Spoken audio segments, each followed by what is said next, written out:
Hello YouTube. Okay, this video is a response to a comment that I received about dismantling the handle on the Hoover Steam Vac. And the model in question was a model F5815, I believe.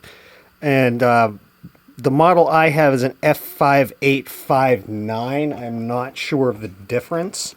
But the handle appears to be one piece, but if you remove the solution tank, there are two screws up here, and they have captive nuts. Well, they're not captive, but they're there's nuts on the back of the handle. And I believe, I'm not going to actually take this apart, but I believe that once those two screws are removed, this top half of the handle should lift up. And then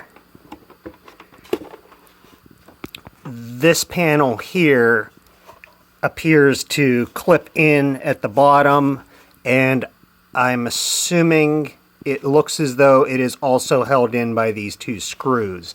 That should be all.